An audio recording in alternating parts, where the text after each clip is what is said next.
Hi everyone, it's Matthew McKenzie here again.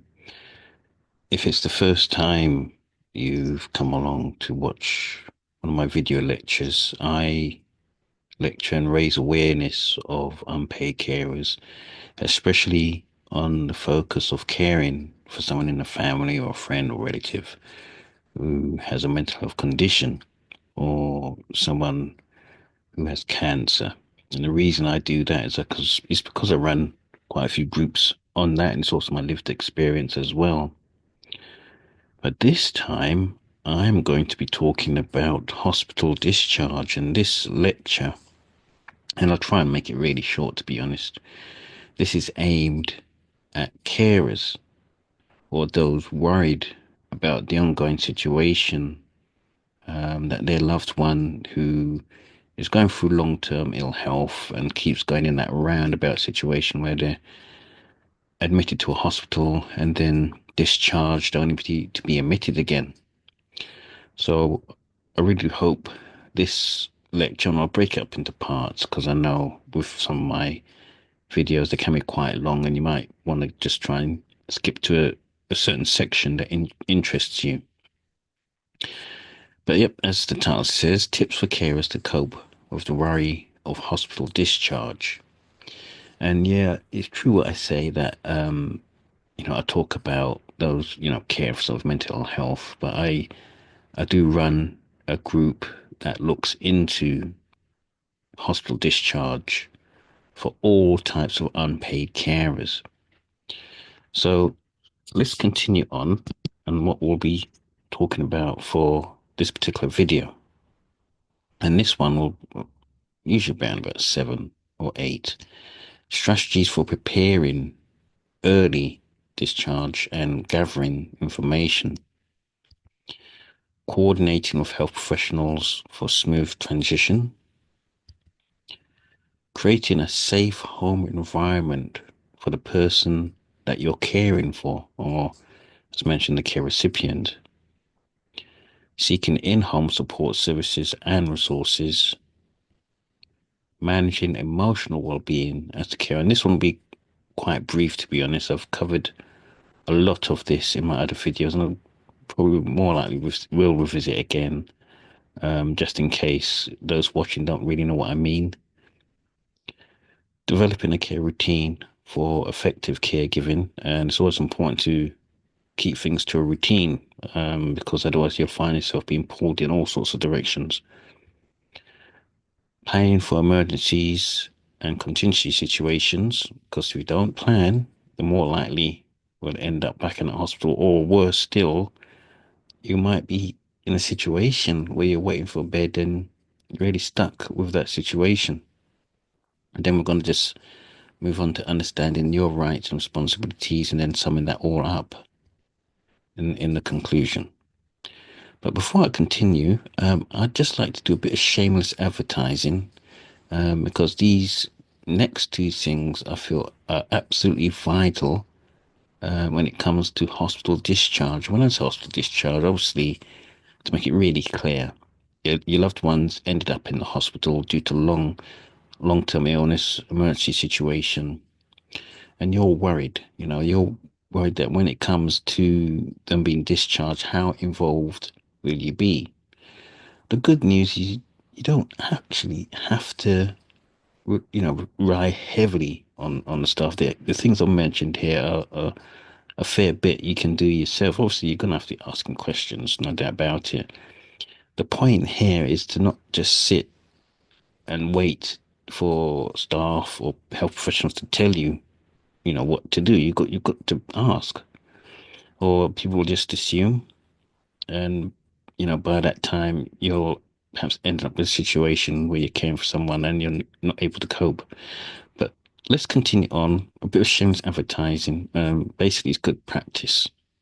Now, I run care stalls in hospitals when I can, not always because I'm here, there, and everywhere. And some of the things I give out, I feel is quite useful. One of them is from Carers UK. Um, if you Google Carers UK hospital discharge checklist, because that's one of the things I absolutely give out to those who approach the stall wondering what on earth are they going to do when the loved one is discharged into their care, whether they live with the cared for or at distance. And the Cares UK hospital discharge checklist is an amazing piece of advice, really. 2-page thing. You can download it off their site, and I'll see if I can remember to put that link in the video's description. The next bit to the right, where you can see carers and hospital discharge, is a massive piece of work done by NHS England in collaboration with the Carers UK, Mobilise, Carers First, Carers Trust, and the adult directors of social care. And again, they fully realise that there's an issue, several, regarding carers and hospital discharge. So they did a massive piece of work to produce a set of guidelines, like a little roadmap, usually aimed at health professionals firstly, for them to follow. But there's no reason why carers can't flick through that and get an understanding of following that roadmap where they are fully involved in that person's discharge, in the cared for's discharged. Again, I will put that in the video description as a link for those who are interested to read up a bit more about that. But let's continue on. Enough of the shameless advertising. The first thing is we'll look at strategies for preparing early and gathering information. So don't just stand there idly by. It doesn't hurt to ask for the discharge plan. Now, obviously, you're only going to ask for that when your loved one is coming fairly close to being discharged from hospital. Without a discharge plan, you have a whole lot of work to do. If you have that discharge plan, it's half the work, because it's basically stating in that discharge plan, what is required and what sort of things can help your loved one when they're out of the hospital and in your care. Now, there can be issues with discharge plans. You can also try and influence, and it does depend, again, on the patient, the person that you're caring for, how involved they want you to be. So something you can discuss with your loved one. Obviously, if you're been caring for them before being admitted in the hospital and the patient's of sound mind, then they'll also want you to be involved because they know that they're going to be dependent upon yourself. But the first thing is there's a discharge plan. It might be under another name, but ask for it. It doesn't hurt. And to be honest, your loved one should be given a copy anyway. So the tricky bit, though, is understand the expected timeline for care at home. Not always that easy. It depends on your loved one's illness.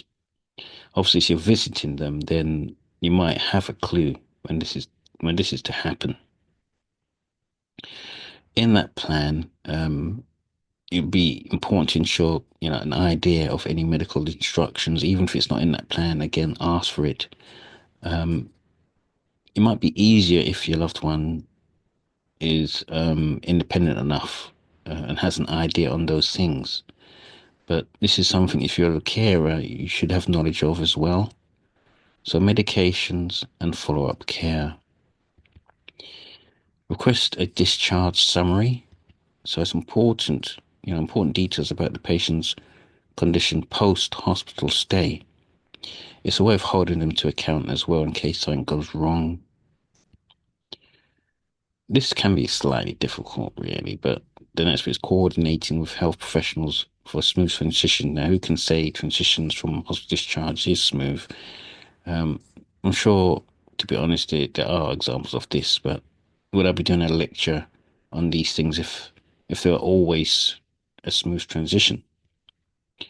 And excuse me, some things I try to squeeze into the video, so the text might be smaller than in other parts of the video.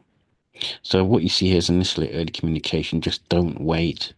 Reach out to the discharge coordinator, and they might be under another name. Care manager, find a name, in fact, of who's responsible for the support and care in that hospital for your loved one. Don't stand there idly by and wait for them to tell you. inquire. So discharge coordinator, nurse, care manager, as soon as possible to start planning for that transition process. Remember that Carers UK checklist. After the video, see if you can download that. Just Google Carers UK hospital discharge checklist, and a lot of the things will be in there. Establish clear lines of communication, so ensure you have the contact information of the primary healthcare provider and any specialist involved in the care for seamless transition. So the best person, I suppose, you ask would be the nurse or the care manager, and things will change. And the names of those involved will change when it starts getting closer to that transition. But you need to know those names. A good example is an occupational therapist. You may plan for a visit to the cared for's residents to check if they're able, and just sort of give an example, there may be mobility problems. So they might check to see if there's any hazards at home, but you've got to know the name. So that's an example. Collaborate on home care services if they're going to be required, but if they are, you've got to work closely with healthcare professionals to arrange necessary home care services, medical equipment, what we mentioned before, mobility aids, and follow-up appointments, perhaps to the home care services or GP. Seek guidance on medical instructions. So clarify any doubts regarding medical instructions to ensure smooth continuation of care at home. This might be if there's any medication that's needed when it comes to discharge. Do you need to take a trip to the pharmacy first? Anything missing? You don't want to be stuck in limbo when they really need that medication at home. So seek guidance on that, especially when it comes to side effects as well. It's basically planning ahead, basically. So discuss with healthcare professionals about post-discharge support services available to assist in the caregiving process. Good examples, such as transport, again, your pharmacy, occupational therapy, things like that. Plan ahead. Continue on for the creating a safe home environment for the care recipient. Again, this is something you should have a little clear idea of before you even start asking. So assess home safety needs, and I'm sort of hinting you don't have to actually be living with that person. You could be a long distance carer. So I'm assuming this can apply to both types, but I'm sure that you're going to take it upon yourself to visit your loved one's place if you're not living with them and identify potential hazards in the home environment that may pose risk for the care recipient's well-being. I suppose I'm just going to use a common example. They have the elderly and they may have mobility problems, or if you're going to look at the mental health situation, it might be a form of dementia. And let's give examples. And you just want to assess any hazards, loose cables, getting out of the bath, things like that. So it might not just be yourself. You might also arrange for this with the hospital. And I've just given some examples. So consider installing grab bar. You don't have to. There might be assistance for this type of things, but consider installing grab bars, ramps, or other modifications for improved accessibility and safety, because what you don't want is for them to end up back in the hospital again. Arrange for the necessary medical equipment. So what I mean by this is ensure medical equipment like oxygen tanks, these examples might not be needed, but oxygen tanks, hospital beds, or special chairs are ordered.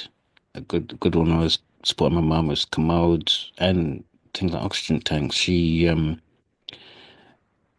had breathing difficulties, really, respiratory problems. Again, you might not need some of those things, but think ahead, and set this up before your loved one returns home.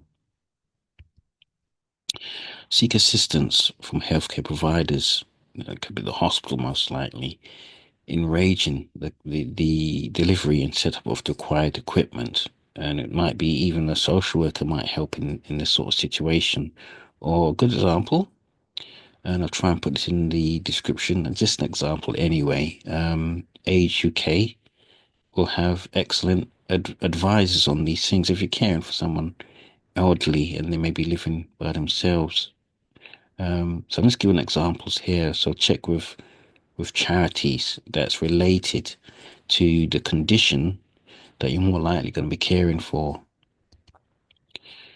Organize medical management system. So establish a clear medication schedule, using pill organizers or reminders for yourself or your loved one to ensure proper administration. And also seek guidance. I did mention the pharmacist, but seek guidance from a pharmacist if unsure about the medication schedules or the interactions when they're taking them.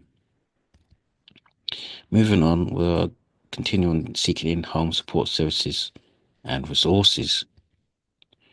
So again, and a very quick thing I want to mention here, when people think about caring for someone, I think it's easy. This is just hospital discharge. You can see the amount of stuff a carer has to do regarding hospital discharge. But as I said, this is aimed at carers. So the first thing they also want to do, and I do hope that during that caring journey, they've had linked to community services. So this is now the time where you're going to, as a carer, you're going to start requesting support from community services. So this is what we're talking about, the social services for home care visits. I've mentioned occupational therapists and physiotherapy. Again, examples, they might need them, might not, but something you might want to request if you feel that this is going to be something that they are going to need. Inquire about respite care. Obviously, if you're living with them and your care role is heavy, then it's something you want to inquire about. It's going to be linked to something I'm going to mention on later, actually. But inquiring about respite care options to provide temporary relief if you're a full-time carer. Also mentioned earlier on, the social worker, not easy to come by, but if you do get one, do seek assistance from them. Why? Well, seeking assistance from the social worker or discharge coordinator can help in regards to applying for support services. So it's not just yourself applying, it's them that can back this up. Explore financial assistance, again linked to something I'm going to mention later.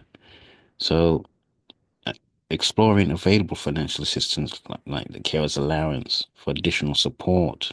And this is to help yourself in supporting yourself and your loved one. Now this is going to be really brief because I've covered this in other videos. I will cover it again in future though, because this is something that affects all unpaid carers, but it's so important that you look after yourself in this caring journey. So you have to, if you feel distressed, I'm not talking about emotional well-being, like you've seen your loved one's health decline, it's not going to be a happy sort of situation to see your loved one go in and out of hospital. It really is an emotional roller coaster. But if you find yourself being sad, angry, depressed, acknowledge it. Know that you've got those feelings that are happening. Once you've acknowledged it, there's ways to tackle them, but you've got to acknowledge them first. Once you've acknowledged it, then you can seek emotional support. Not always, and do be choosy on this one because not everyone's going to understand. The first port of call may be your friends or close family. What I've mentioned before is community resources. So if you can identify yourself as a carer, don't wait for staff to identify you. When I'm saying staff, I'm not about health professionals. They might not always be carer aware, but and I do also expect, at the beginning of a caring journey, it's not easy for anyone to know that they're a carer. They just get on with the role. But what I say to you is if you can register yourself at your local care centre, try join the care support group for shared experiences. It's absolutely vital. They offer huge amounts if they're running a specific care support group for the care role that you're on. But do join it. You can learn a lot from them. And again, practice self-care. Not easy, because the nature of caring is you're putting someone else's health and well-being first, but that doesn't mean you have to sacrifice your own health and well-being, especially emotional. So eat well, rest, and take time for yourself. Remember, it's okay to ask for help and support. I know there's a lot of care stigma out there, but it's important that if you don't know, you don't want to be led astray, ask for help and support. Okay, let's continue on.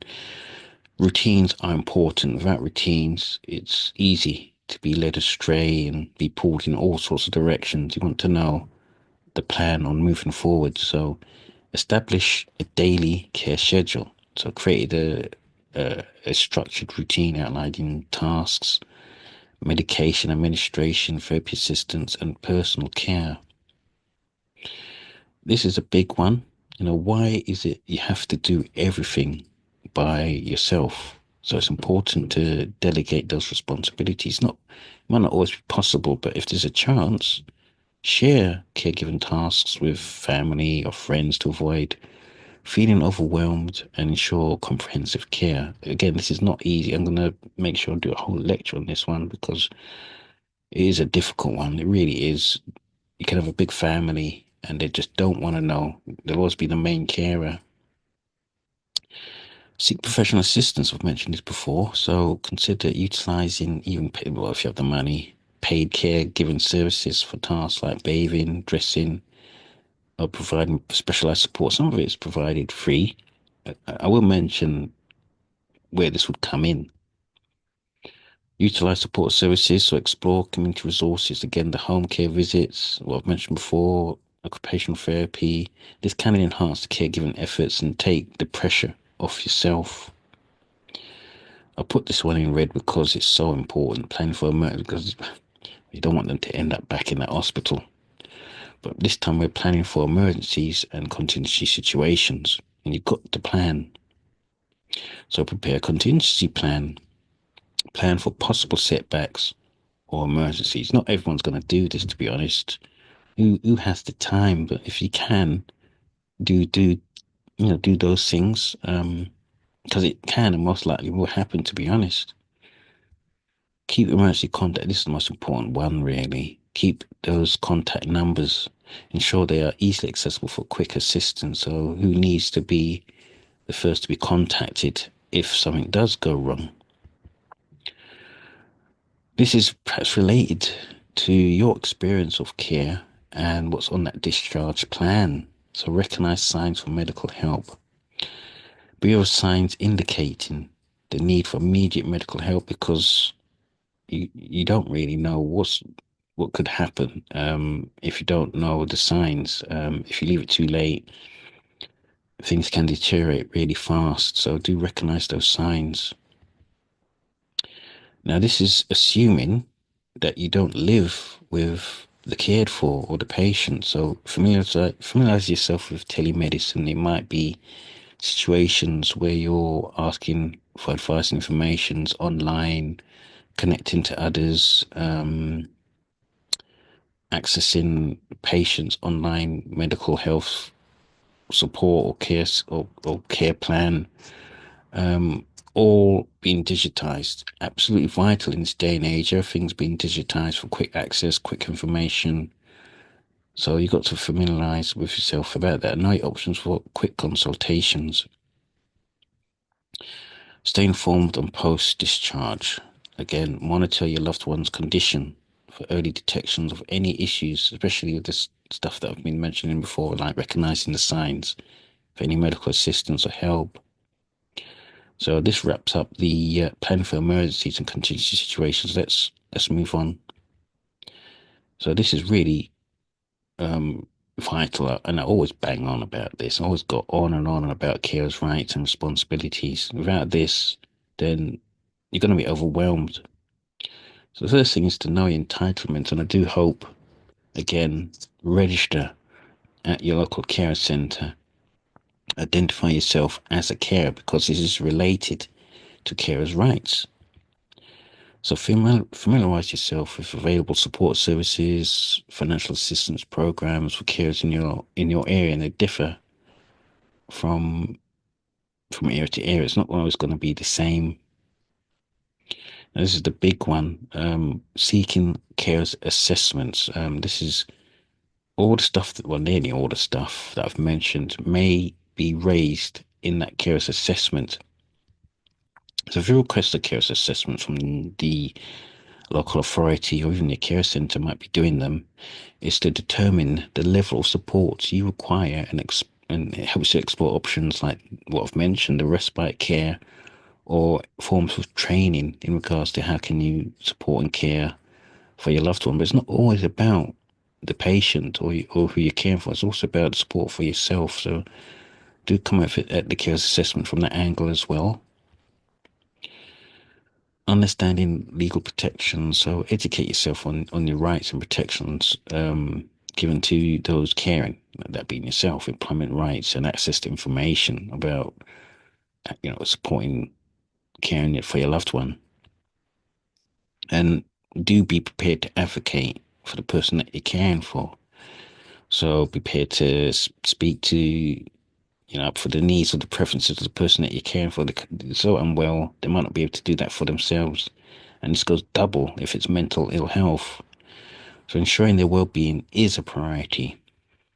Now, to wrap this all up, caring for a loved one after hospital discharge can be a daunting responsibility. I wouldn't be doing this type of lecture if it wasn't.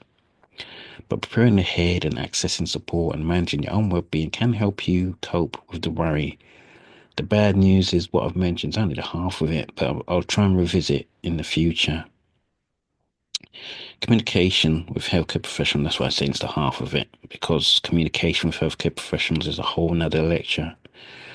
Organising the home environment and seeking emotional and practical support from others will all contribute to a smoother transition and reduce anxiety. So I'd like to say, again, thanks for stopping by. I hope this lecture has been useful. Do revisit. If you like the lecture, please leave a like and subscribe to my YouTube channel. And you can read through the blog as well if you don't want to go through the whole lecture. Remember to look after yourself if you're caring for someone. Thanks again for stopping by.